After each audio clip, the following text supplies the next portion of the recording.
Buenas, buenas. Se desordenaron. Amigos, está haciendo como un feedback, sí. Voy a pedirles un favor y es que se hagan lo más adelante posible porque vamos a ver unas diapositivas y sería muy chévere que puedan verlas. Miren, acá hay 4 sillas. Háganse lo más adelante posible para que aprecien bien el estudio. Va a ser de mucha bendición. Entonces, lo más adelante que pueden hacerse más adelante acá. Mira, acá hay 2 sillitas adelante para que queden en primera fila porque vamos a ver algunas diapositivas que son importantes. Sergio, mira, por acá hay sillita. Bueno, pongamos ya el...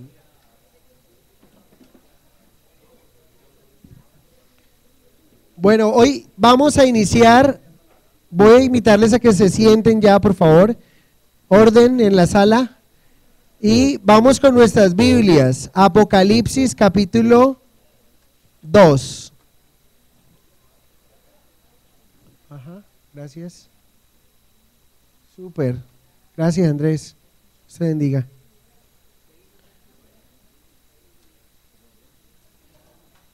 Vamos a estar estudiando en esta mañana, a partir de los domingos en las mañanas, vamos a estar viendo las 7 iglesias del Apocalipsis que tenemos allí enfrente, ¿sí? Entonces, quiero que estemos muy atentos porque vamos a hacer una introducción para poder entrar en materia, para poder entender un poco los mensajes de la iglesia, de las 7 iglesias del Apocalipsis. Entonces, ¿estamos listos? Apocalipsis capítulo 2. ¿Alcanzan a ver ahí? ¿Sí alcanzan a ver o no? ¿Sí ven algo o no? Bueno. Entonces, las 7 iglesias del Apocalipsis. Acompáñenme al capítulo 2. Y vamos a estar viendo hoy la primera iglesia, que es la iglesia de Éfeso, pero antes de esto vamos a tener que ver una introducción para entender un poco cómo vamos a tener ese estudio. Me gustaría que oráramos y empezamos en esta mañana. Amado Jesús, te damos muchas gracias por darnos este privilegio, Dios, tan especial, como es el privilegio de orar a ti, Señor, de venir delante de ti, de clamar a ti por una respuesta para nuestras vidas, de pedirte, amado Jesús, que nos hables a través de ese estudio de tu palabra, Señor. Ruego a ti que nos enseñes de una manera sobrenatural, de una manera especial, y que tu mensaje quede en nuestro corazón. Te lo pedimos en el nombre de Jesús. Amén y amén. Bueno, tenemos las 7 iglesias del Apocalipsis, ¿sí? Recuerden que estas 7 iglesias son 7 ciudades y que encontramos su ubicación allí como ustedes lo pueden ver. Las 7 iglesias el mensaje fue mandado a las 7 iglesias del Apocalipsis del Asia Menor, lo que hoy conocemos como Turquía, ¿sí? Cuando ustedes escuchen Asia Menor en la Biblia es lo mismo que hoy Turquía. 7 ciudades que nos muestran 7 iglesias locales. A esas 7 iglesias locales el Señor, Dios, le dio un mensaje a Juan, el apóstol, para estas iglesias. Lo interesante es que, yo no sé si ustedes recuerdan, pero Patmos era una isla que se conocía como la isla de destierro, ¿sí? Allí fue donde el apóstol Juan, el único de los apóstoles que murió solamente de vejez, ¿sí? Porque el resto murieron como mártires, aunque Juan el apóstol vivió un atentado por Domiciano, el emperador. Se cree, y la tradición escrita, oral, dice que el emperador un día mandó a Juan, lo hicieron meter en una olla hirviendo con aceite para matarlo, pero no pasó absolutamente nada. En vista de que eso ocurre, este emperador envía a Juan el apóstol a la isla de Patmos, que era como una especie de cárcel, un destierro, y allí fue donde Jesús se le presentó a Juan el apóstol y le dio lo que hoy conocemos como el Apocalipsis o revelación. ¿sí? Él empieza dándole un mensaje a las iglesias. Lo interesante es la forma en que está escrita el mensaje a las iglesias, es lo que vamos a ver. La forma en que ustedes tienen primero Éfeso, Esmirna, Pérgamo, Tiatira, Sardis, Filadelfia, no es coincidencia que estén en ese orden, ¿sí? Nos vamos a dar cuenta qué representa que hayan sido escritos en ese orden. Entonces, para estudiar este mensaje necesitamos verlo bajo tres perspectivas. La primera perspectiva es que cada iglesia existió en la época de Juan y su nombre hace parte de la ciudad en donde estaba ubicada. Y aquí es donde vamos a basar nuestra interpretación. O sea, cada una de estas iglesias existió en la época donde Juan recibió este mensaje. ¿Es claro? Esas iglesias no son no es algo que él se inventó ni unos nombres futuros, no, eran iglesias que existían. Eran ciudades y tenía el nombre, las iglesias tenían el nombre de esas ciudades. Muy importante. La segunda perspectiva con la cual nos tenemos que acercar al texto que vamos a leer es que cada iglesia representa un periodo en la era de la iglesia, ¿sí? El orden en que están escritas es importante porque encaja perfectamente con la historia del cristianismo. ¿Qué significa esto? Es como si usted escogiera, pasemos a la otra, Andrés, es como si usted cogiera una a una cada ciudad. En el caso de Éfeso, representa a la iglesia apostólica. Los escritores lo que hicieron de alguna manera, cuando Dios entregó este mensaje y lo colocamos en una línea de tiempo, desde que la iglesia fue fundada con Cristo Jesús hasta nuestros días, ellos descubrieron algo muy interesante, y es que cada una de esas iglesias de la fecha de cada año que vamos a ver ahí, marcan un periodo de la era de la iglesia. O sea que la iglesia tuvo esa característica desde sus inicios hasta hoy. La iglesia se ha caracterizado por lo que vamos a ver ahorita.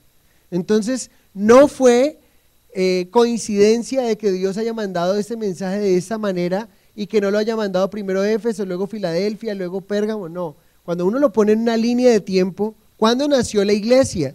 La iglesia nació en el año 30 después de Cristo, recuerden, con Cristo nació la iglesia, ¿sí? Entonces, se le conoce a la iglesia de Éfeso, se le conoce como la iglesia apostólica y va del año 30 al año 100 después de Cristo. Cuando decimos la iglesia apostólica tiene que ver con la iglesia de los apóstoles y los padres de la iglesia. ¿A qué se le conocen los padres de la iglesia?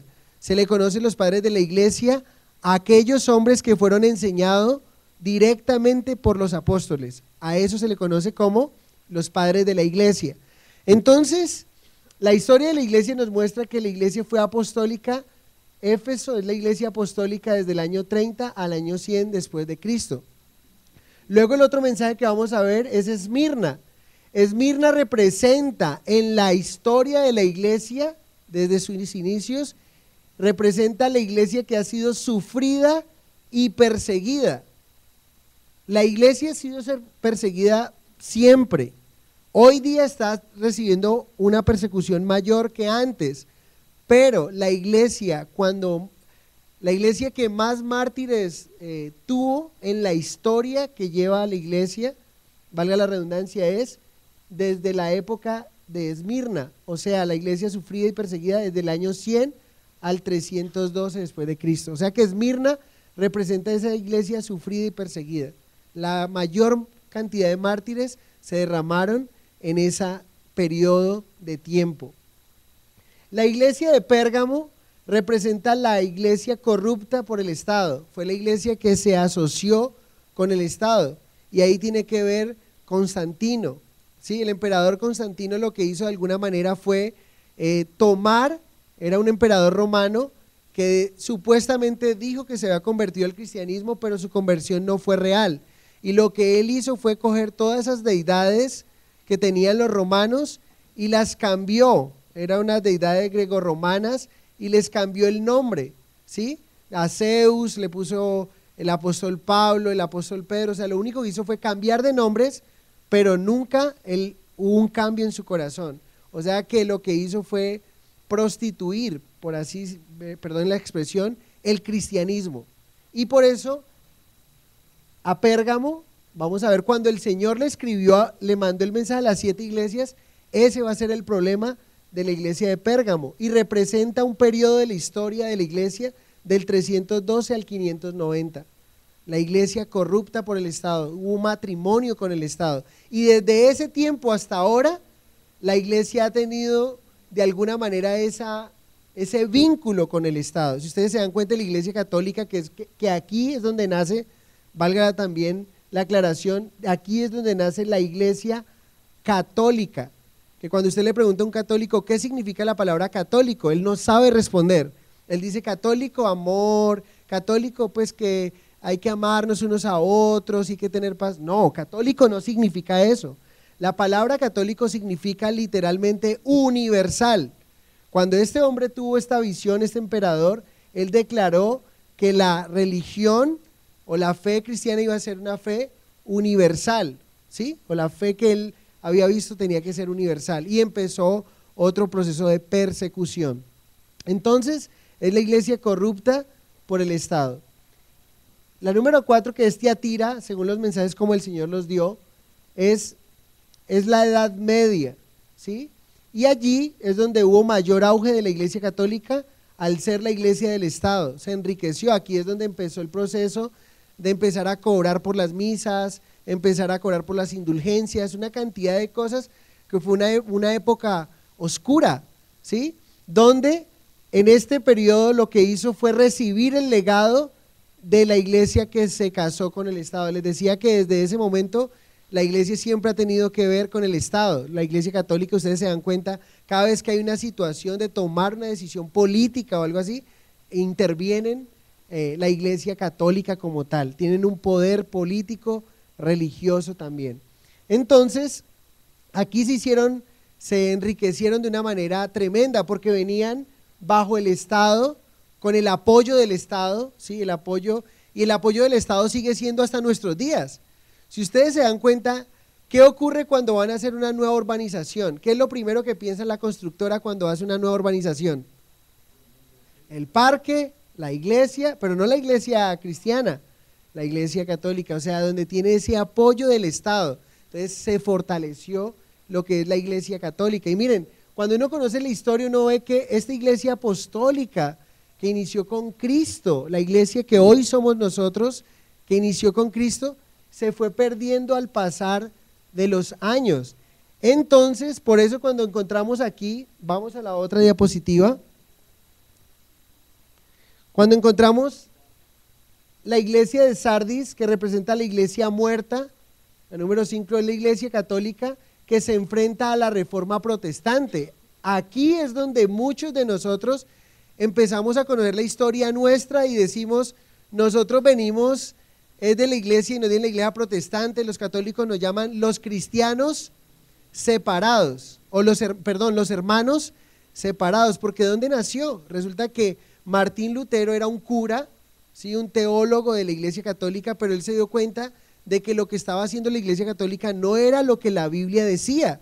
Entonces él hizo una reforma a esa fe, y lo que ocurrió fue que hubo el protestantismo, lo que conocemos hoy, y eso es lo que conoce mucha gente hoy. Los católicos dicen, ustedes son, como quien dice, nuestra fe es más antigua que la de ustedes vinieron a salir con Martín Lutero. No, señores, la iglesia nació fue con Cristo en el año 30, pero la iglesia lo que hizo fue dañarse por ese emperador Constantino. Entonces la gente lo que conoce es del 1517 hasta acá, y de ahí conocen lo que es la iglesia católica.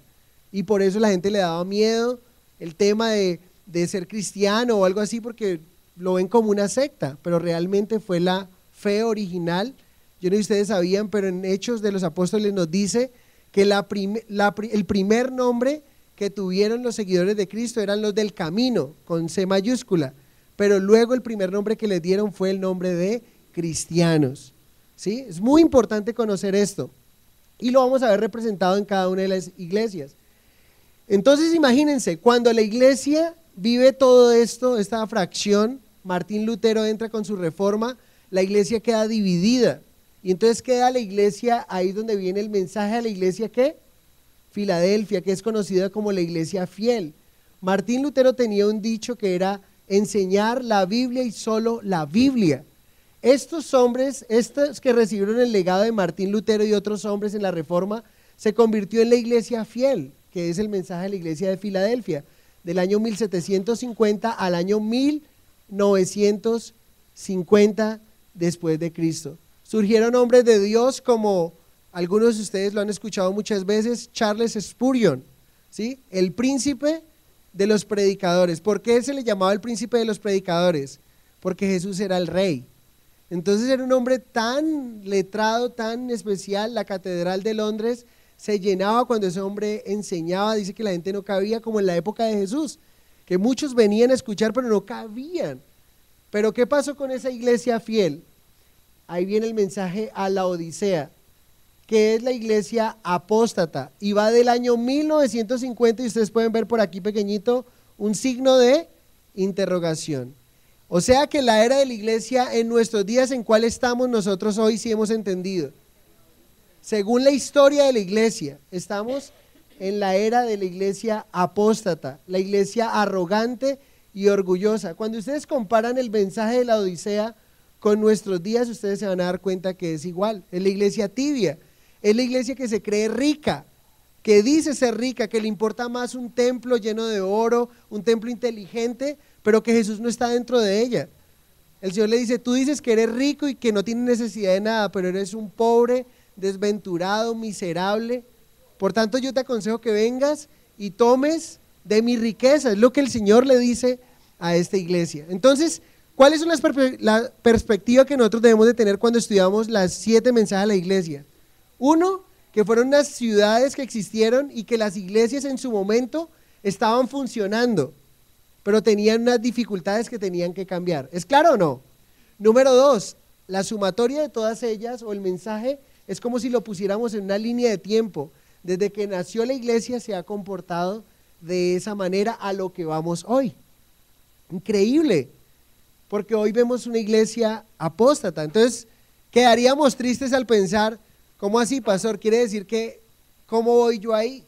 ¿Soy yo una apóstata hoy en nuestros días? No, aquí es donde entra la tercera perspectiva con la cual tenemos que ver este mensaje. Y la tercera perspectiva con la cual nosotros tenemos que ver este mensaje, es que cada iglesia representa una clase de cristiano.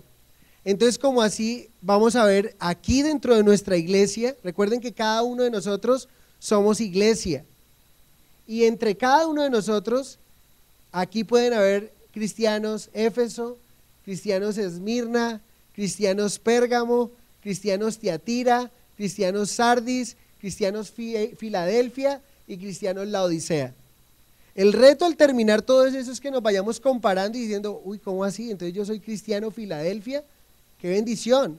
O que diga, entonces, ¿cómo así? Yo soy un cristiano Laodicea, un tibio, que Dios un día va a vomitar. Wow, ¿qué tengo que hacer para dejar de ser tibio? Ese es el reto. Y así es como vamos a encontrar cristianos fieles, vamos a encontrar cristianos que van a ser como la iglesia que vamos a ver hoy. La Biblia nos advierte de falsos profetas de los últimos días y pueden descubrir, desenmascarar a los lobos, o sea, un cristiano que tiene la doctrina. Vamos a encontrar cristianos, sigamos, cristianos perseguidos. ¿Cuál es el cristiano perseguido? El de Esmirna, ¿recuerdan ustedes? Cristiano sufriente. Miren, yo no sé si ustedes conocen este símbolo, está muy de moda en los Facebook de algunos cristianos. Este símbolo es la letra Nun del alfabeto árabe, es la primera letra de la palabra nazareno. Los extremistas marcan con esta letra las casas y negocios de los cristianos en Irak, ¿sí? Los exigen convertirse al Islam, huir o morir. Es lo que está ocurriendo hoy día. Entonces podemos ver cristianos hoy día, ¿tipo qué? Esmirna, sufriendo, perseguidos por la fe. Puede ser que usted esté siendo perseguido en su trabajo y no viva en Irak. Entonces usted es un cristiano tipo Esmirna. Pero también puede haber un cristiano como este, Cristiano Ronaldo, que no sabe, que simplemente de cristiano tienes el nombre, pero no es cristiano. ¿Me entienden? Que digo, soy cristiano, pero se va a dar cuenta que ni sabe dónde está parado. ¿Por qué? Porque el cristiano la Odisea, el Señor le dice, tú dices que eres rico y que te has enriquecido, no necesitas nada, pero estás desnudo, eres un miserable. ¿Y sabes qué? Un día voy a venir a ti. Es más, de ahí donde viene Apocalipsis 3:20, que todos hemos escuchado algún día. He aquí estoy a la puerta y llamo. Si alguno oye mi voz y abre la puerta, entraré a él, cenaré con él y él conmigo. ¿Saben? Ese es el colmo de la iglesia. ¿Saben cuál es el colmo de la iglesia? Que se reúnen y dejen a Cristo afuera. Cristo está tocando la puerta, pero hay una oportunidad aún para esa iglesia. Algunos dice, el que oiga mi voz, el que oiga y abra la puerta, yo entraré a él, cenaré con él y él conmigo. O sea que hay una oportunidad de arrepentimiento. Entonces la pregunta es, ¿qué clase de cristiano eres tú? Hoy vamos a ver el cristiano de Éfeso, dentro de 8 días cristiano de Esmirna, y tú puedes empezar a identificarte. Lo que no esté bien de ese cristiano, empieza a cambiarlo y dile al Señor que te ayude. Entonces, algunas iglesias tenían serios problemas, que es lo que vamos a ver ahorita. 5 de ellas tenían serios problemas. Ustedes pueden ver la iglesia de Éfeso, había dejado su primer amor. La iglesia de Pérgamo había comprometido la palabra. La iglesia de Tiatira era una iglesia tolerante con el pecado. La iglesia de Sardis era una iglesia muerta. Y la iglesia de la Odisea era una iglesia tibia, ¿sí? Pero 2 iglesias tenían necesidad. Miren, 5 tenían problemas, 2 de ellas tenían necesidad. La iglesia de Esmirna, ¿cuál era la necesidad de ella? Ser protegida, estaba siendo perseguida. Y la iglesia de Filadelfia, el Señor le dice, tú dices que no tienes fuerza, que eres débil, pero yo soy quien te doy las fuerzas, o sea, el Señor. Y aquí viene algo especial, el Señor se va a encargar de reprender a las 5 iglesias que están en pecado, pero también de animar a estas 2 que tienen necesidad. Como aplicación podemos ver cómo el Señor cuida de su iglesia y cómo mira cuál es la necesidad que podemos tener y Él la suple, porque es un Dios maravilloso. Entonces, las iglesias que tenían problemas nos dejan ver cuán progresivo y destructivo es el pecado cuando no hay arrepentimiento. Vamos a verlo ahorita. El Señor nos va a mostrar que esas iglesias son reprendidas por el Señor, mientras que las otras 2 iglesias tenían necesidad, fueron consoladas y animadas. Un ejemplo de eso lo encontramos en Isaías 2:12. Acompáñenme ahí a Isaías 2:12, por favor.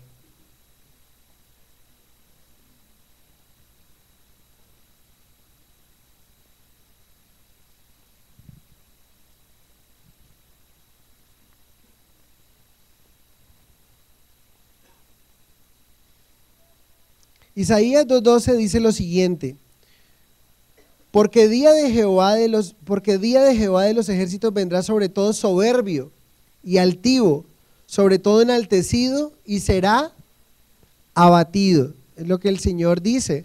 O sea, aquellas iglesias, aquellos cristianos que continúan con esa actitud soberbia, altiva, orgullosa, entonces un día va a ser el Señor, vendrá sobre todo soberbio, altivo, sobre todo enaltecido, va a vivir el juicio de Dios. Pero también el Salmo 138:6 nos dice, porque Jehová es excelso y atiende al humilde, mas al altivo mira de lejos. O sea, eso depende de cuál sea mi actitud frente al Señor. Entonces, vamos a ver que todas las iglesias van a tener una estructura en su mensaje. Todas las iglesias van a tener una estructura en su mensaje. Lo primero que tienen, si ustedes me acompañan, vamos a ver ahí del verso 1 al 7, ¿sí? Vamos a ver que todas van a tener una estructura. La estructura del mensaje se parece mucho. Lo primero es una dedicatoria. Escribe el ángel de la iglesia en Éfeso. Lo segundo es cómo se revela Jesús a la iglesia. ¿Cómo se revela Jesús a la iglesia? Dice ahí, el que tiene las 7 estrellas y anda en medio de los candeleros.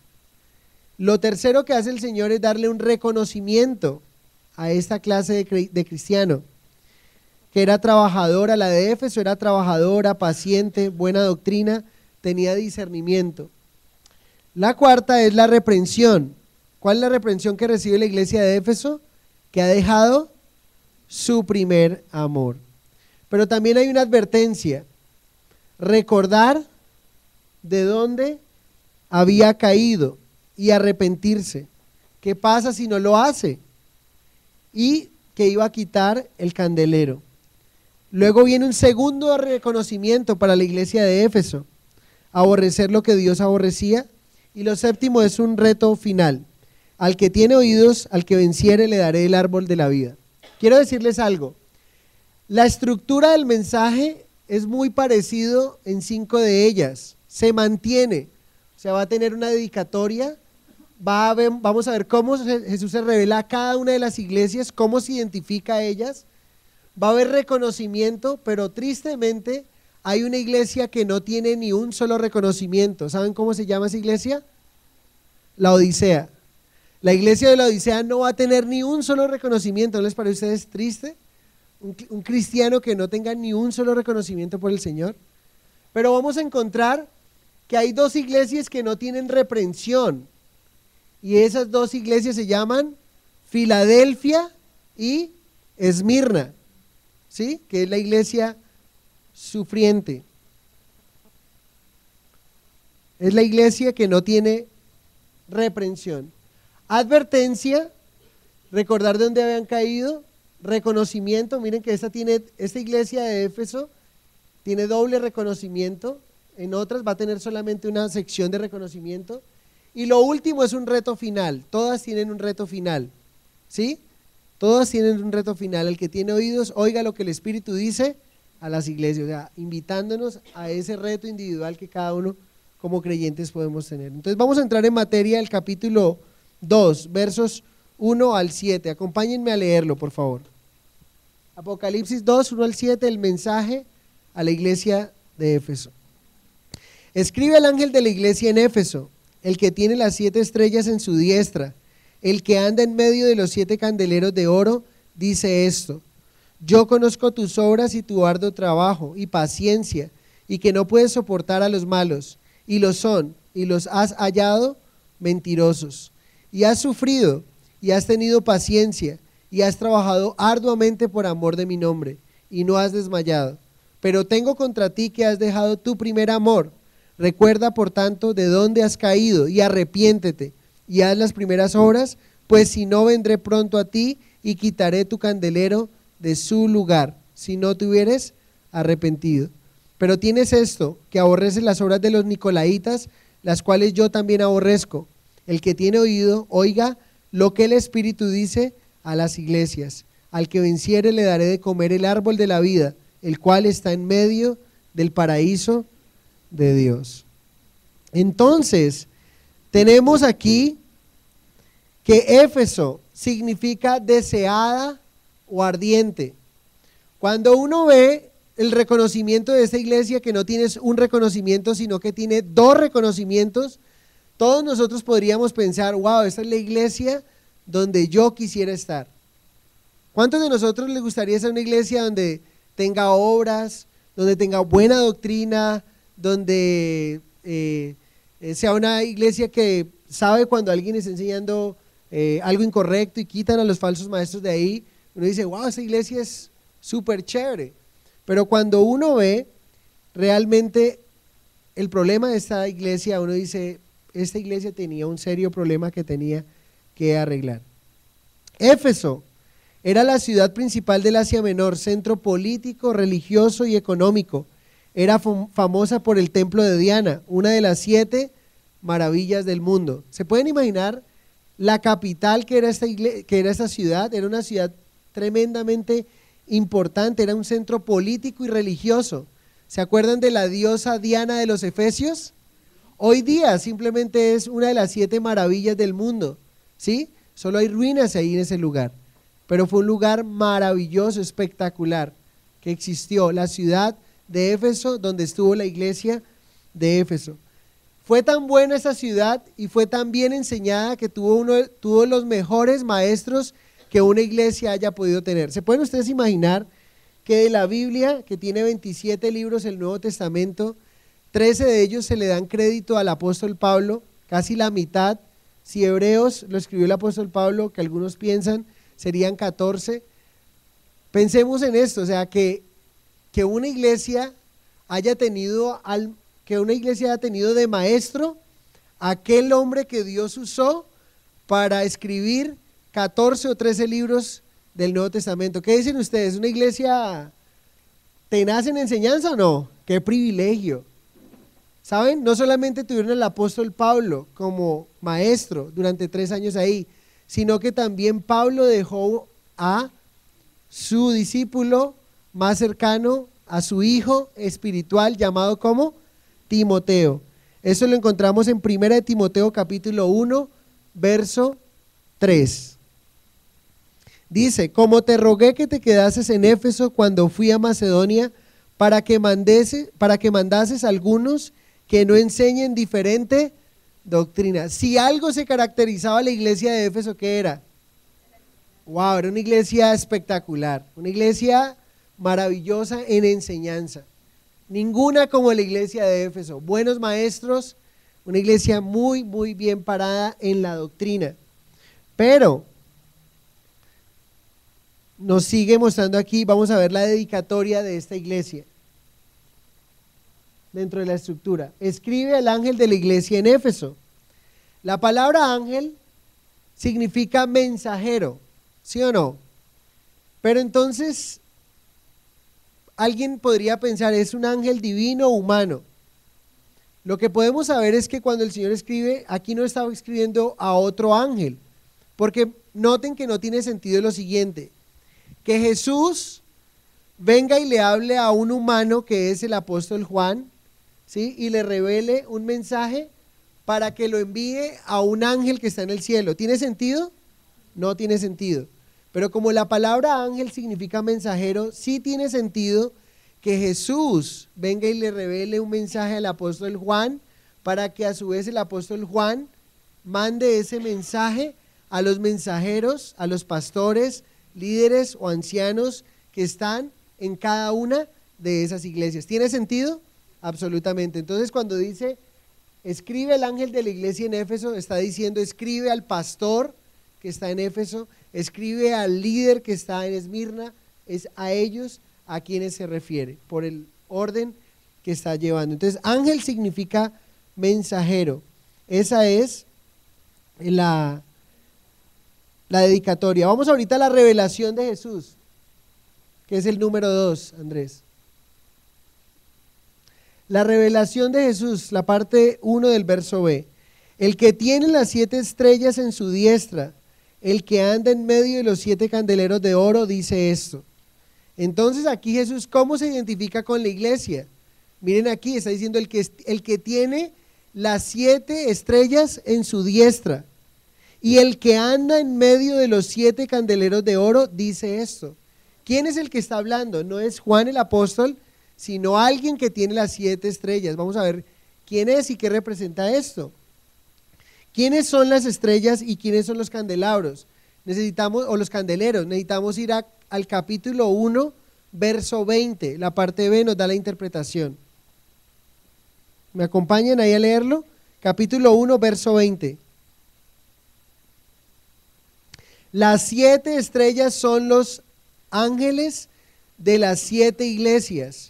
Y los 7 candeleros que has visto son las 7 iglesias. O sea que Jesús le está diciendo al que tiene las 7 estrellas. ¿Quiénes son las 7 estrellas? Los 7, ¿y quiénes son esos 7 ángeles? Esos pastores, líderes. O sea que el Señor tiene a esos pastores en su diestra. Al que tiene a esos pastores, a esa gente que está dando los mensajes en esas iglesias, los tiene en su diestra. Y también dice y el que anda en medio de los 7 candeleros de oro, dice eso. ¿Cuáles son los candeleros de oro? Los candeleros de oro son las 7 iglesias. Quiere decir esto, y nos enseña esto de una manera muy tremenda, que Jesús se pasea por la iglesia, que Jesús está en la iglesia, pero también es especial saber que Jesús tiene a los pastores en su diestra también. Es muy importante, pero no solamente tiene a los pastores. La palabra tener en el griego significa tener firmes, el que tiene asidas las 7 estrellas, Entonces, acompáñenme a leer Juan capítulo 10, por favor, verso 27 al 29. Juan 10, 27 al 29.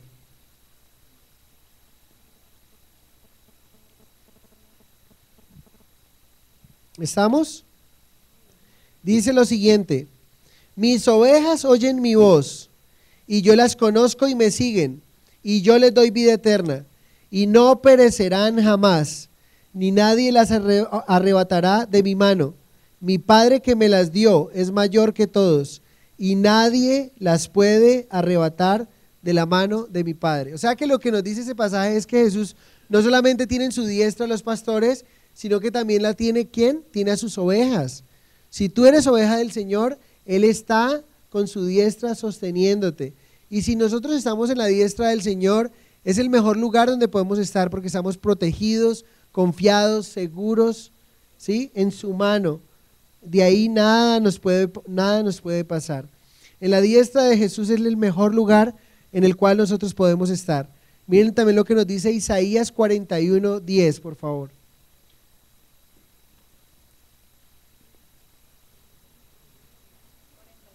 Isaías 41:10. Nos dice: no temas porque yo estoy contigo, no desmayes porque yo soy tu Dios que te esfuerzo. Siempre te ayudaré, siempre te sustentaré con la diestra de mi justicia. Qué hermoso, ¿no?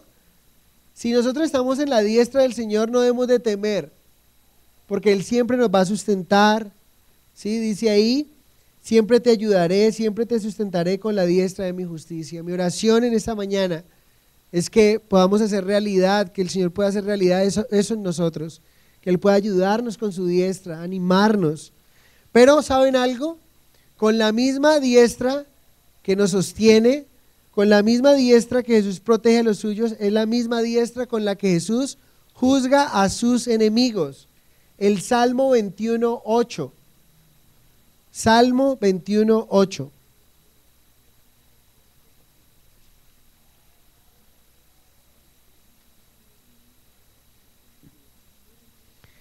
El Salmo 21:8 nos dice: alcanzará tu mano a todos tus enemigos, tu diestra alcanzará a los que te aborrecen. Tremendo, ¿no? Con la diestra sostiene a los pastores suyos, a quienes dan buena enseñanza a sus hijos, a sus ovejas también, pero con su misma diestra un día el Señor alcanzará a todos sus enemigos. Tu diestra alcanzará a los que te aborrecen. ¿Qué nos enseña esto? Que la diestra de Jesús es amorosa, pero es fuerte. Miren el carácter completo de Dios. A la gente le encanta que le hablen del amor de Jesús y el amor de Dios, y es verdad. Pero el amor de Dios sin su justicia es como una moneda o como un billete falso. Tiene una parte de lo correcto, pero le falta otro, está incompleto. Siempre que vemos el carácter de Dios, nunca podemos desprender del carácter de Dios el amor, pero su justicia.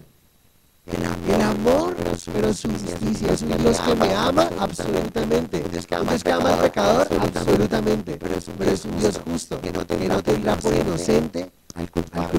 Es lo que la palabra de Dios nos enseña. No podemos simplemente decir Dios te ama, sino que Dios te ama. Él ha mandado a su Hijo unigénito para que tú creas en Él. Pero si tú rechazar a su Hijo, un día su diestra te va a alcanzar. Porque eres el enemigo de Dios. Eres como el enemigo de Dios. El que no está con Dios está contra Él. Vamos a ver que no hay lugar y medio para estar con Dios. De hecho, el último mensaje de las iglesias: por cuando no eres ni frío ni caliente. Tiene que estemos en una posición, en cualquiera de las dos. Pero no tibio. Porque el tibio, el agua tibia servía como médico, o sea, solamente sirve para hacer vomitar. Qué triste que mi vida produzca náuseas al Señor. Que mi corazón sea algo que le produzca náuseas a nuestro Jesús. Entonces no hay punto intermedio. Con con su mano me sostiene, pero si no quiero que me sostenga con su mano, con esa misma diestra, un día me va a alcanzar su juicio. Entonces también el Señor nos habla de esa firmeza, de que así como Jesús nos sustenta, Él quiere que nosotros retengamos su palabra, la fe, y eso lo vemos en el capítulo 2, verso 25. Acompáñenme a leer el capítulo 2, verso 25 de Apocalipsis. Dice: pero lo que tenéis, retenedlo hasta que yo venga. ¿Cómo quiere el Señor que retengamos la fe? Con firmeza, que nadie nos quite lo que tenemos. Y el capítulo 3, verso 11, también nos da esta enseñanza. He aquí yo vengo pronto, retén lo que tienes, para que ninguno tome tu corona. De hecho, ahí es donde viene la palabra retén, ¿no?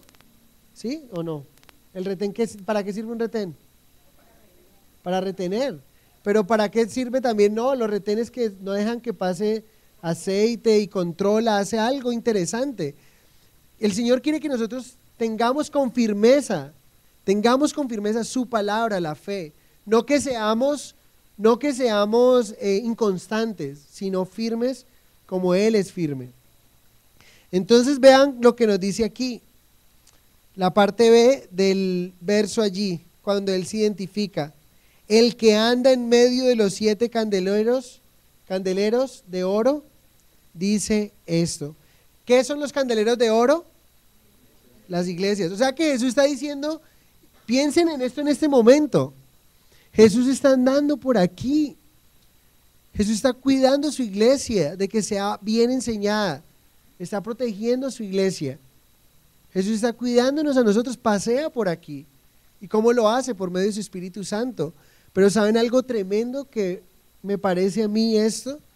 Que es valioso saber que Él anda por su iglesia, pero al mismo tiempo me sorprende cómo los falsos maestros puedan olvidar esto que el Señor dice. Como hoy, en este momento hay personas que están enseñando un falso evangelio. Hay personas que están enseñando simplemente algo de acuerdo a su corazón engañoso, queriendo enriquecerse, mercadeando de las almas. Y se le olvida lo que Jesús dijo. ¿Qué dijo Jesús? Que Él anda en medio de los 7 candeleros de oro, o sea, Él anda por en medio de las iglesias. Eso por un lado, pero también me sorprende que usted como cristiano nunca se le olvide que el Señor se pasea por su iglesia. Y es triste que cristianos puedan olvidar esto y vivir un doble cristianismo, una doble vida, y venir a la iglesia y levantar las manos y adorar a Dios, pero salir y vivir una vida doble. No se nos puede olvidar esto. El Señor está aquí.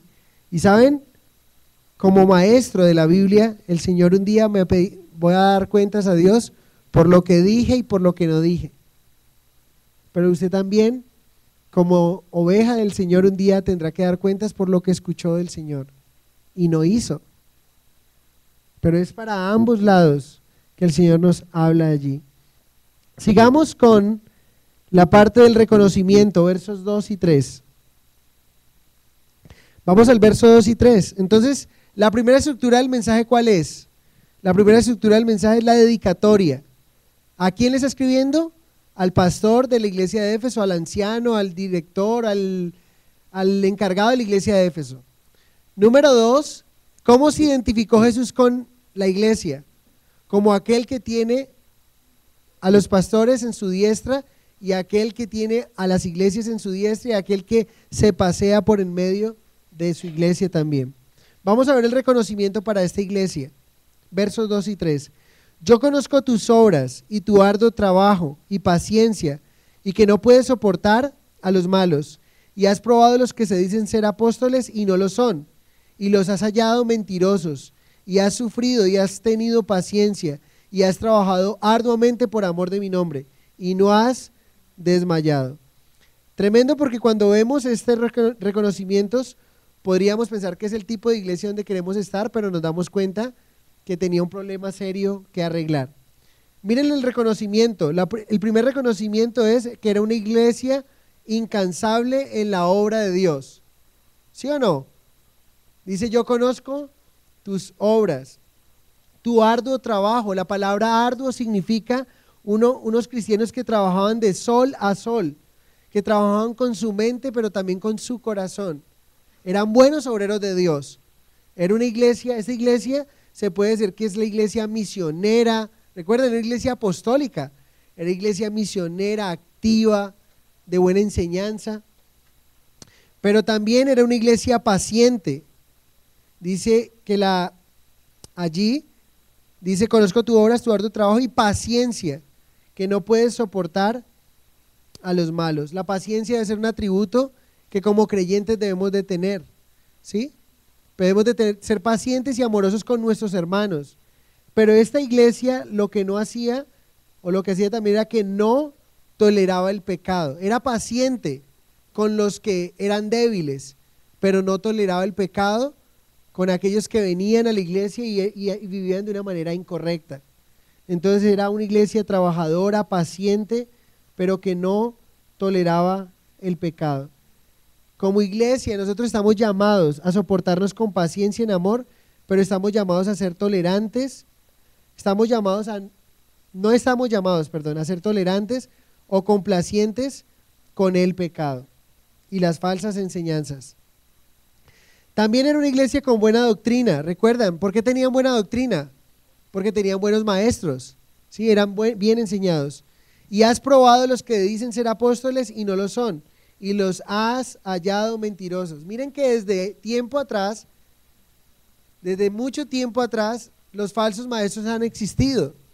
Eso no es algo nuevo, es algo que ha existido. La iglesia primitiva experimentó hombres que llegaban con título de apóstoles, pero no lo eran. Y ellos se podían dar cuenta, ¿por qué?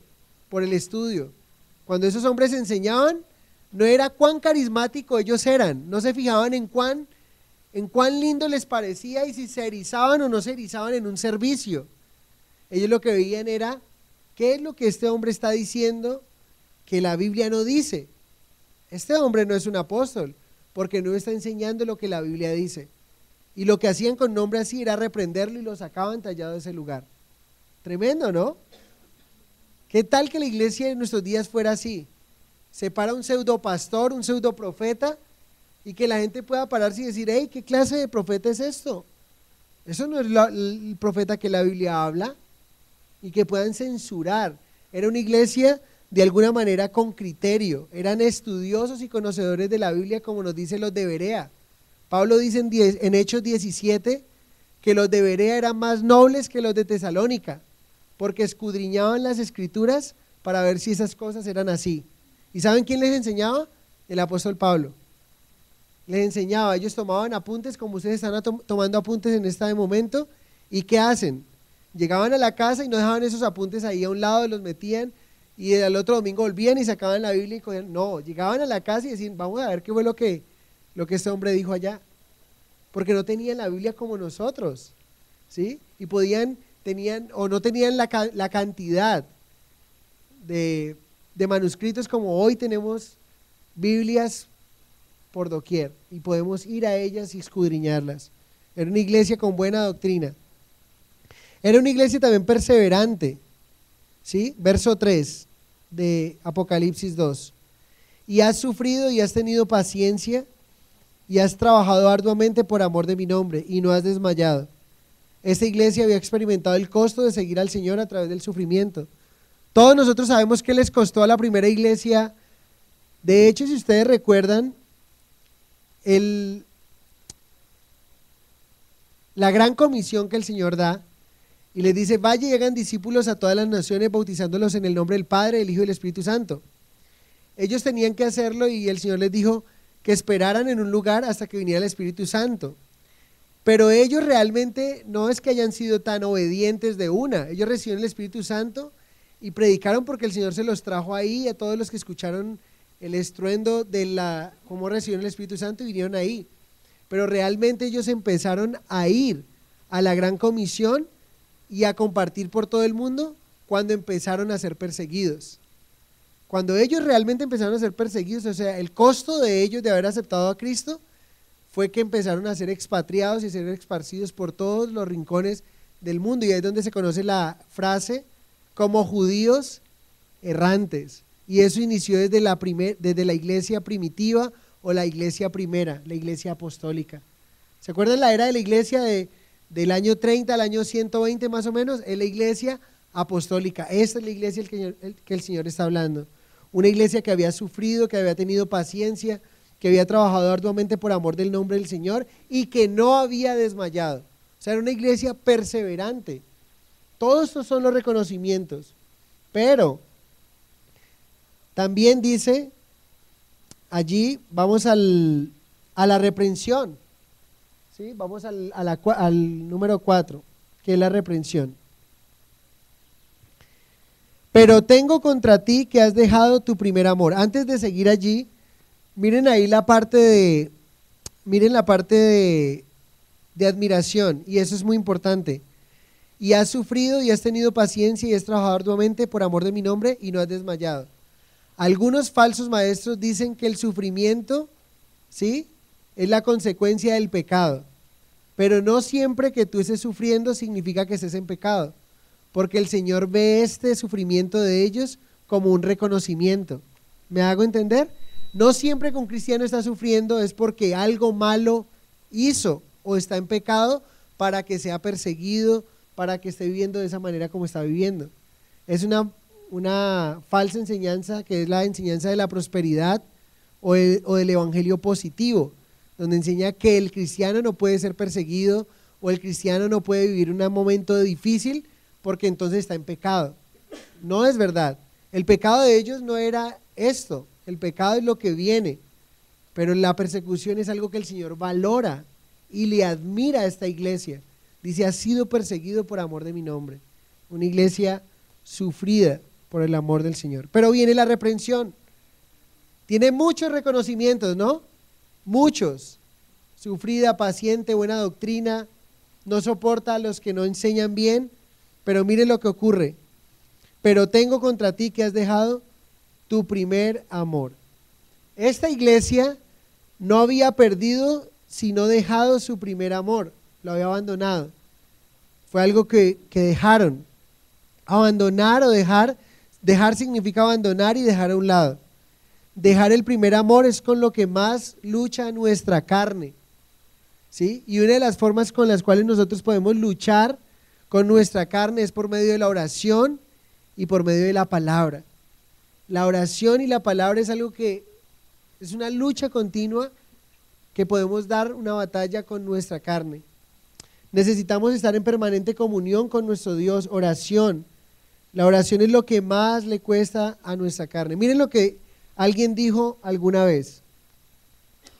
Déjalo allí en el título, Andrés. Alguien dijo que el interés en la oración para nuestra carne es el mismo interés que un perro puede tener por la música clásica. Y piensa en eso y es verdad. Nuestra carne, cuando se trata de orar, siente el mismo interés que puede tener un perro al ir a escuchar música clásica. ¿Han visto un perro que le encanta ir a escuchar música clásica? No es algo, así es nuestra carne, luchamos contra ello. ¿Y saben por qué nos damos cuenta? Piensen las cosas que a usted le encanta hacer y piense a ver si usted no termina haciendo eso que le gusta hacer. Si le gusta cantar, pues usted termina cantando. Si le gusta ir a hacer ejercicio, chévere, es algo que disfruta, lo termina haciendo. ¿Por qué no pasa lo mismo con la oración muchas veces? Porque es algo que va contrario a nuestra carne. ¿Saben que es algo tan tenaz con lo cual nuestra carne lucha? Los discípulos también lucharon con ello, a tal punto que Jesús una vez le dijo, muchachos, no pudieron velar ni tan siquiera una hora. Y saben, siempre nos sorprende esa frase porque es como el Señor lo dice tan natural y espontáneo que es como hubiera dicho, hey, ¿no pudieron orar 5 minutos? ¿Cómo nos sentimos nosotros cuando estamos orando y llevamos 5 minutos, 10 minutos? Empieza uno como a desesperarse, como que empieza a mirar para el techo, no sabe qué hacer. ¿Por qué? Porque es algo con lo cual nuestra carne permanentemente está luchando. Y para que no dejemos nuestro primer amor, ¿qué necesitamos hacer? Necesitamos sumergirnos en oración, hacerlo como una disciplina para que se nos convierta en un hábito. Si usted hace de la oración una disciplina, es es factible que la oración se convierta en un hábito para usted, que usted diga, hoy no he pasado tiempo con Dios. Hoy, así como cuando a usted le gusta ver una novela y dice, no me la puedo perder, y si se la va a perder, la deja grabando. Porque ya los televisores inteligentes y viene y cuando llega la puede ver el capítulo anterior y ahora ya con YouTube ya se puede ver el capítulo anterior y el otro y ponerse al día. Pero ¿cuántas veces nos ponemos al día en la oración y digo, esta semana no oré el lunes, el martes, hoy voy a orar por lunes, martes, miércoles y jueves? Tenaz, es algo con lo que luchamos. Pero saben, estamos retados a que ese primer amor quede allí y necesitamos orar cada día, buscar al Señor. Me gustó esa frase, la oración para nuestra carne es el mismo interés que un perro puede tener por la música clásica. Nuestra carne es así, se resiste, no hay el más mínimo deleite para ella. Por eso Pablo terminó diciendo, lo que quiero hacer no hago, pero lo que no quiero hacer termino haciendo. ¿Quién me librará de ese cuerpo de muerte? Romanos capítulo 7. Y luego en Romanos capítulo 8 él empieza a hablar de la vida en el Espíritu. Que los que somos del Espíritu andamos en el Espíritu. Y los que son de la carne andan ¿en qué? En Rolls Royce, en todo, no, mentira. Los que son de la carne andan en las cosas de la carne, piensan en la carne. Pero los que somos del Espíritu debemos andar en el Espíritu. ¿Cómo aprovechamos el tiempo? Redimamos el tiempo. La palabra de Dios debe ser importante para nosotros, la oración lo debe ser, para que no dejemos nuestro primer amor, ¿vale? Sigamos. Advertencia en el verso 5. En el verso 5 viene la advertencia. Entonces, ¿qué hemos visto hasta ahora? Lo primero es la dedicatoria. ¿Cuál es la dedicatoria? Al ángel o pastor de la iglesia. Lo segundo es la identificación de Jesús con la iglesia. ¿Cómo se identificó Jesús con la iglesia?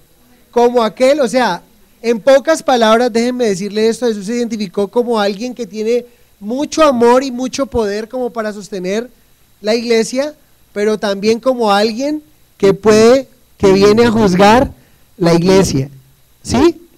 Amor y juicio, así se está identificando. Lo tercero, ¿qué es? Reconocimiento. ¿Saben?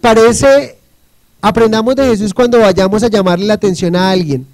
Eso es lo que se llama una reprensión tipo hamburguesa o tipo sándwich. Primero el pan, ¿sí? Entonces le dice tan lindo, qué chévere, tan bacano. Luego la carne, le dice, pero mire, esto, y luego lo cierra con otro pan. Es más o menos eso, le está diciendo, tú eres esto. Y saben, no hay ninguna obra de amor que nosotros hagamos con el Señor que Él la desconozca. Él reconoce cada obra que hacemos de amor hacia Él, porque Él conoce la actitud y el corazón con cual lo hacemos. Pero entonces después del reconocimiento que viene, la reprensión. Estás fallando en esto, que aunque la reprensión es más corta que el mismo reconocimiento, hay más renglones del reconocimiento que la reprensión no era cualquier cosa, era lo más importante. ¿Y ahora con qué viene? Con una advertencia. Miren acá con qué advertencia viene, verso 5. Recuerda, por tanto, de dónde has caído, y arrepiéntete, y haz las primeras obras, pues si no, vendré pronto a ti, y quitaré tu candelero de su lugar, si no te hubieres arrepentido. ¿Qué dice el Señor? La primera advertencia es, recuerda. ¿Qué actividad reemplazó tu tiempo con Dios? ¿Dónde quedó tu primer amor? ¿Qué hacemos cuando dejamos algo olvidado o dejamos algo tirado? ¿Qué empezamos a hacer? ¿Cuál fue la última vez donde usé eso? ¿Dónde fue que lo dejé? ¿Sí? ¿Dónde estuve? Empiezo a recordar. El Señor está diciendo, recuerda, pero entonces hagamos este ejercicio, porque Él dice recuerda y luego dice arrepiéntate. No solo recordar, sino también tomar correctivos. No basta con identificar un problema, es necesario tomar medidas al respecto. Resulta que me han encargado algo muy valioso, un botín, y yo lo perdí, lo cuidé tanto o lo guardé tanto. A veces nos pasa así, ¿no? Tenemos ese deseo que nadie nos vaya a coger eso porque es tan valioso que lo escondemos tan bien que nos olvida dónde quedó. Empezamos a echar memoria y cuando recordamos qué es lo que debemos hacer, arrepentirse, o sea, tenemos que ir allá y tomarlo, no simplemente con el recuerdo está.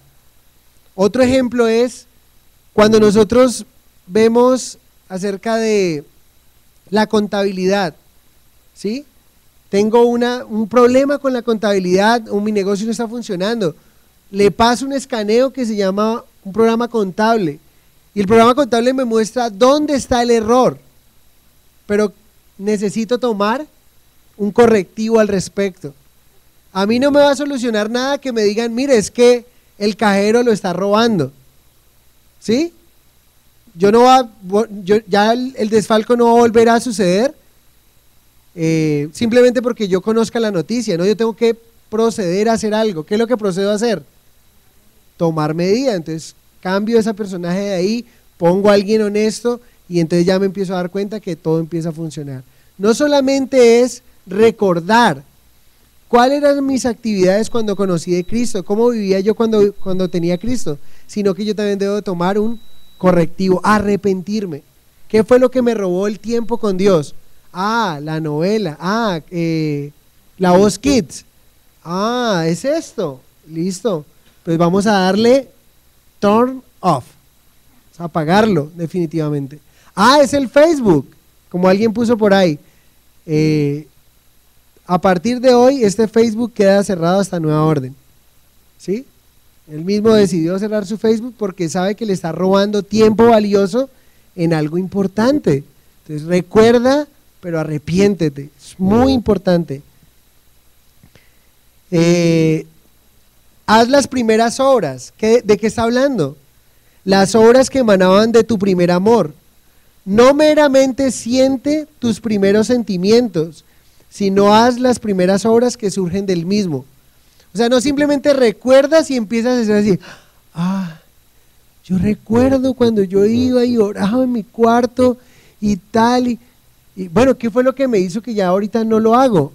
La Voz Kids, o cualquier novela o algo, entonces listo, lo quito. Pero lo que nos está diciendo aquí, haz tus primeras obras, lo quito, y no simplemente digo, qué chévere y tal, sino que voy y hago esas primeras obras, no me quedo con los sentimientos y lo chévere que era, sino que hago esas obras que emanaron esos sentimientos, empiezo a practicarlas. Entonces el Señor aquí está diciendo, no meramente siente tus primeros sentimientos, sino haz las obras que surgen del mismo. Porque luego viene y dice, ¿qué pasa si no te arrepientes? ¿Qué pasa si no te arrepientes? Vendré pronto a ti y quitaré tu candelero si no te hubieres arrepentido. La palabra vendré significa en el griego, vengo en juicio especial contra ti. ¿Qué es la advertencia entonces, hermanos? ¿Estás haciendo esto bien? Muy chévere esto que estás haciendo, el Señor lo aplaude, no lo deja en vano. Y recuerden cómo el Señor nos anima, como cuando el Señor exhortó a los fariseos y exaltó a la viuda pobre, ¿sí?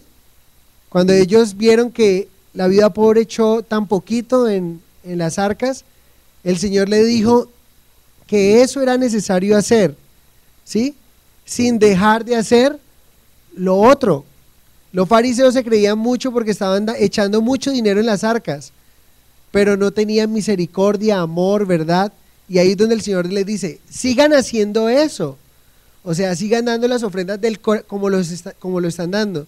Es necesario que hagan eso, pero sin dejar de hacer ¿qué? La misericordia, el amor, la verdad. Es un completo. Como creyentes muy bacanos si estamos en cada grupo misionero. Vamos a las cárceles. ¿Quiénes van a ir a la cárcel? Yo, listo, vamos. Gloria a Dios por ti. Pero también eso es necesario hacer, sin que dejes de hacer lo otro. Tu primer amor con Dios, tu relación con Dios. Es lo más importante, ¿sí?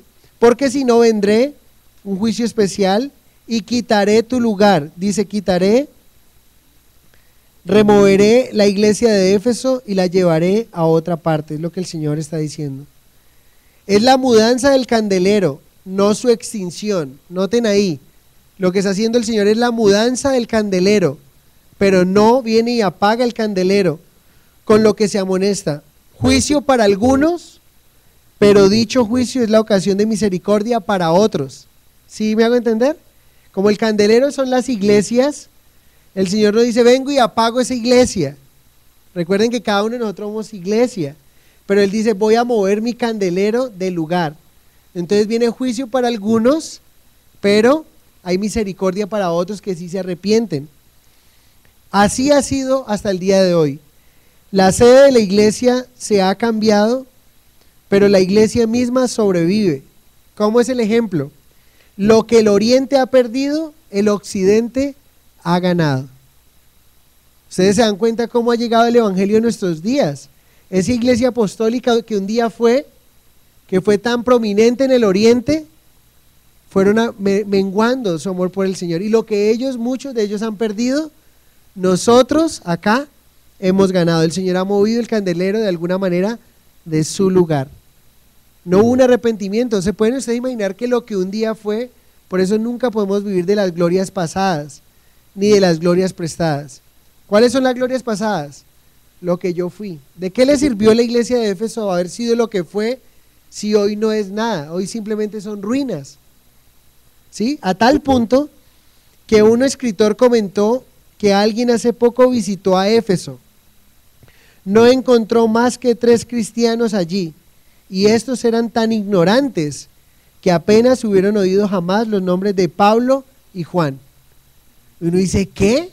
Esta iglesia que recibió la carta de primera mano.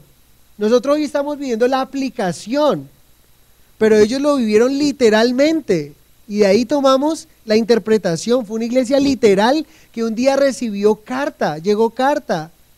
¿Para quién? Para la iglesia de Éfeso. ¿De parte de quién? De Dios. ¿Quién la escribió? El apóstol Juan. Y esos 3 pobres cristianos que están allá no saben quién es el apóstol Juan, ni saben quién fue el apóstol Pablo que les enseñó un día. Y uno dice, tenaz, lo que un día fue, hoy ya no es.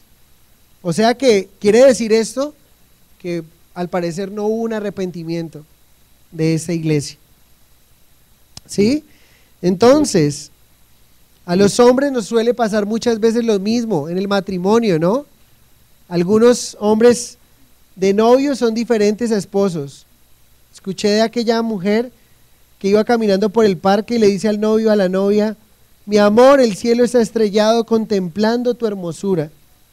Pasan los años y le dice la esposa, ¿recuerdas, amor? Y el hombre le dice, a ver, deje la bobada que va a llover, camine más rápido. Y a veces nos pasa así, dejamos ese primer amor, es algo que no podemos dejar. Tenemos que continuar en ese galanteo. Recuerden que Jesús llama a Él el esposo y nosotros somos la esposa, y Él nos galantea todo el tiempo y nos dice, cuán hermoso estás, te amo, quiero pasar tiempo contigo.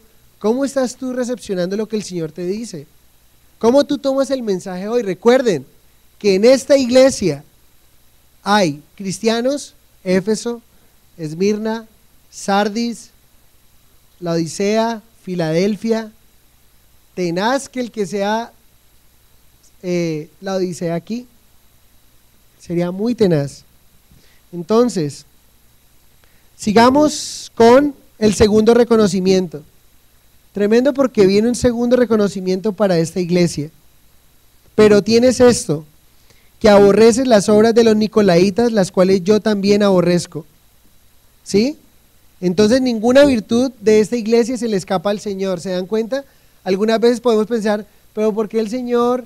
Nosotros como hombres a veces simplemente decimos lo malo de las personas, pero no nos enfocamos en lo bueno que ellos tienen y lo que hacen bien. A Jesús no se le escapa nada.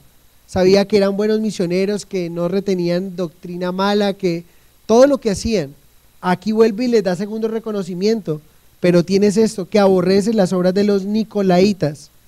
Esta iglesia no aborrecía a los nicolaitas, sino sus obras y sus enseñanzas.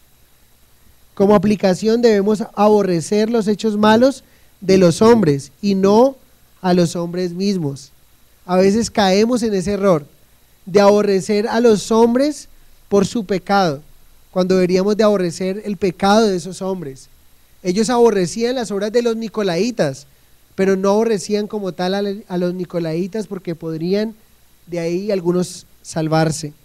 Nicolaitas se cree que eran unos que seguían a un hombre llamado Nicolás.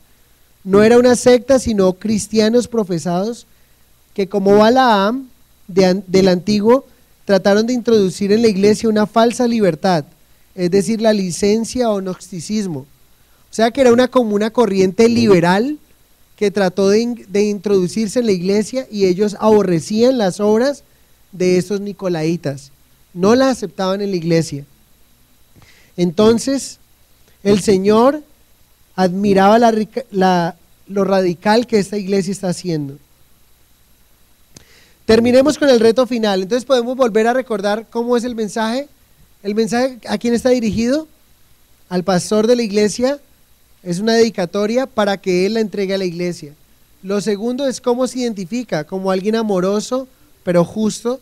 Lo tercero es el reconocimiento de la iglesia, lo que hacía, su arduo trabajo, eran incansables, que tenían buena doctrina, todo esto. Lo cuarto es su reprensión, han dejado su primer amor.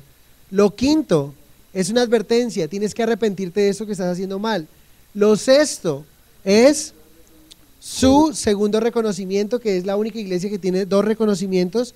Y lo séptimo es el reto final. Verso 7. El que tiene oído, oiga lo que el Espíritu dice a las iglesias. Al que venciere le daré de comer del árbol de la vida, el cual está en medio del paraíso. Todo hombre tiene oído natural, mas solo aquel que puede oír espiritualmente, a quien Dios le ha dado oído para oír, cuyo oído Dios le ha destapado. ¿Qué debemos hacer? Pedirle a Dios que destape nuestros oídos de la cera espiritual que no nos permite escuchar su voz. ¿Sí? Al que tiene oído, es una responsabilidad individual que el Señor nos está diciendo allí. Y al que venciere, es al que permanezca firme sin abandonar su fe. Algunos tristemente se alejarán y negarán su fe. El Señor le dará a comer del árbol de la vida. Ahí podríamos decir reto final y recompensa. ¿Cuál es la recompensa al que venciere? Miren que el Señor les dará de comer del árbol de la vida. ¿No les parece a ustedes que la humanidad quedó con un sinsabor desde la caída de Adán y Eva? ¿Cuál es el sinsabor que le quedó a la humanidad? ¿Se acuerdan ustedes? El Señor mostró a Adán y Eva el jardín del Edén, el huerto del Edén, los puso ahí para que lo labraran y lo cuidaran. Y de todo el jardín del Edén el Señor solo le dijo a Adán y a Eva, o a Adán en su momento, que se guardara de un solo árbol. ¿Cuál era? El árbol de la ciencia del bien y del mal. Y él tenía el árbol de la vida y podía tomar del árbol de la vida, ¿sí? Pero Adán decidió tomar del árbol que Dios le dijo que no tomara. Y entonces nos dice el relato en Génesis que Dios quitó o puso unos ángeles con una espada revolviéndose, los sacó a ellos del huerto y puso unas espadas protegiendo el árbol de la vida. Y eso tiene una razón de ser, porque si el hombre después de pecar hubiese tomado el árbol de la vida, hubiese quedado permanentemente o eternamente sin poder tener la redención de sus pecados, la salvación como hoy lo tenemos. Pero un día el Señor, lo que Adán no comió en ese momento cuando pudo comer, y el árbol de la vida, muchos quisieran ir al huerto del Edén a buscar dónde queda el huerto del Edén, dónde quedaba y cuál era el árbol de la vida. El Señor aquí promete que si nosotros vencemos, un día nos dará a comer de ese árbol de la vida, que no nos dice qué árbol es. Mucho cuidado con pensar, es manzana, es papayo, es mamoncillo. No, no dice. Es el árbol de la vida, no sabemos qué es. Algunos empiezan a tratar de definir cuál era, pero realmente dice que al que venciere nos dará del árbol, el cual está ¿dónde? ¿A dónde fue trasplantado el árbol de la vida? El árbol fue trasplantado a un lugar y solo vamos a probar de él todos aquellos que venzamos, todos aquellos que retengamos firme nuestra fe sin fluctuar. ¿No les parece una promesa maravillosa? ¿A qué sabrá el árbol de la vida? Yo quiero un día probarlo, y para hacerlo quiero permanecer firme hasta que el Señor venga por su iglesia. Amén. Padre, te damos gracias por este mensaje, Señor. Gracias porque nos has hablado de una manera muy contundente, Dios, con este primer mensaje a la iglesia de Éfeso, Señor. Queremos ser cristianos, Señor, que perseveren en ti, que retengamos la doctrina tuya, Señor.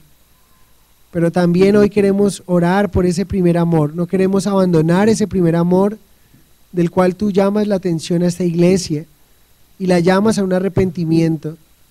Señor, quizá muchos de los que estamos aquí podemos vernos representados en la iglesia de Éfeso. Esta iglesia que fue apostólica, misionera, una iglesia deseada, como significa su nombre, pero una iglesia que tenía un pecado y era dejarte a ti como en otro número de prioridad, Señor. Yo oro para que hoy tú seas nuestra prioridad, que amemos lo que tú amas, que aborrezcamos lo que tú aborreces, Señor. Danos esa oportunidad de mirar dentro de nosotros, muéstranos dentro de nosotros qué son esas actividades que han ido desplazando,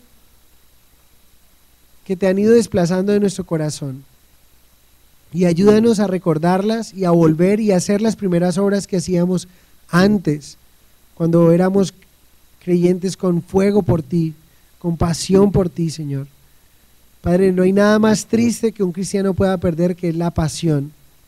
Un cristiano sin pasión es un cristiano sin motivación, sin ganas de vivir. Y tú eres nuestra pasión, Señor, que tú te conviertas en nuestro número uno, nuestra pasión de vivir, que lo que tú tengas para nosotros a bien hacer, podamos hacerlo, que anhelemos hacerlo, Señor. Te lo pedimos en el nombre de Jesús. Y te damos muchas gracias en esta mañana por bendecirnos con el estudio de tu palabra. Ayúdanos a recapacitar, a seguir estudiando, meditando y corregir aquello que no es correcto delante de ti, Señor. Te lo pedimos en el nombre de Jesús y te damos muchas gracias. Amén y amén.